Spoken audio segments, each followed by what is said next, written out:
my lord, I am a simple woman, much too weak to oppose your cunning, your meek and humble-mouthed.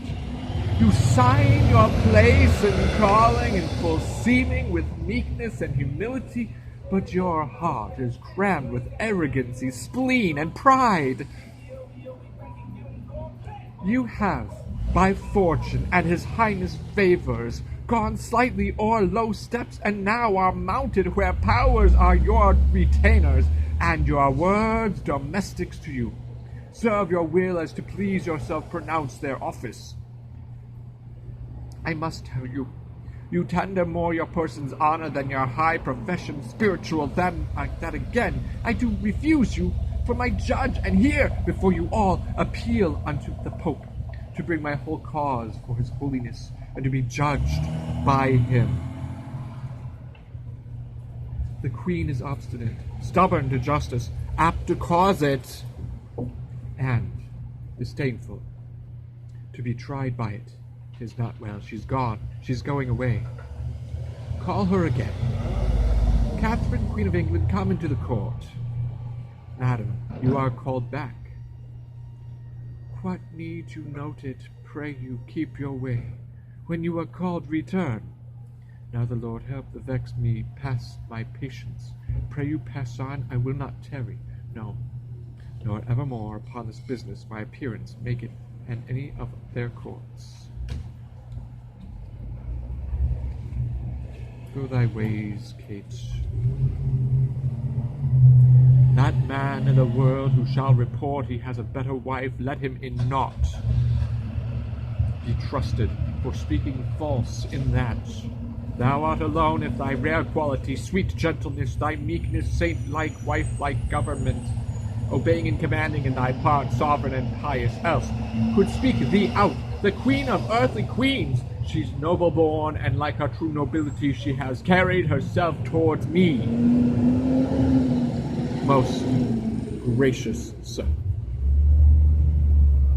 in humblest manner I require your highness that it shall please you to declare in hearing of all these ears, for where I am robbed and bound, there must I be unloosed, although not there at once and fully satisfied, whether ever I did broach this business to your highness, or laid any scruple in your way, which might induce you to question on it, or ever have to you, but thanks to God for such a royal lady, spake one the least word that might be to the prejudice of her present state, or touch her good person.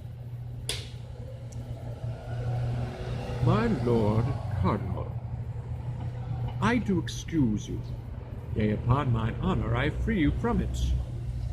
You are not to be taught that you have many enemies, that I know not why they are so, but, like to village curs, bark when the fellows do. By some of these the Queen is put in anger, you're excused.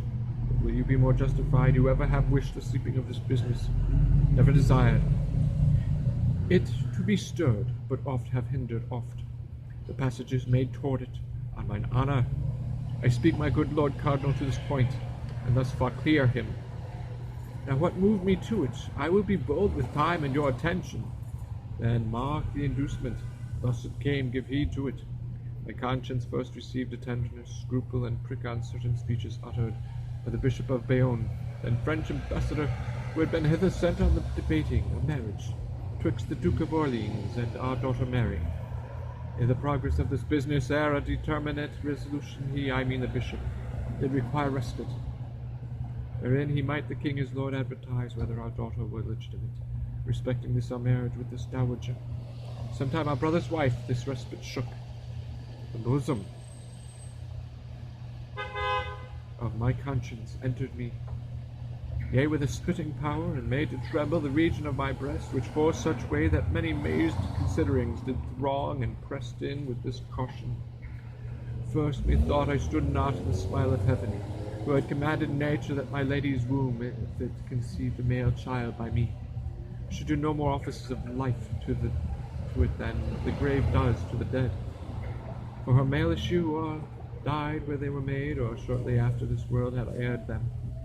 Hence I took a thought this was a judgment on me, that my kingdom, well worthy the best heir of the world, should not be gladded into by me, Then follows that I weighed the danger which my realm stood in by this my issues fail, and that gave to me many a groaning throe. Thus hulling in the wild sea of my conscience, I did steer toward this remedy whereupon we are now present here together. That's to say, I meant to rectify my conscience, which I then did feel full sick and yet not well by all the reverend fathers of the land and doctors learned. First I began in private with you, my Lord of Lincoln. But how under my oppression I did weep when I first moved you.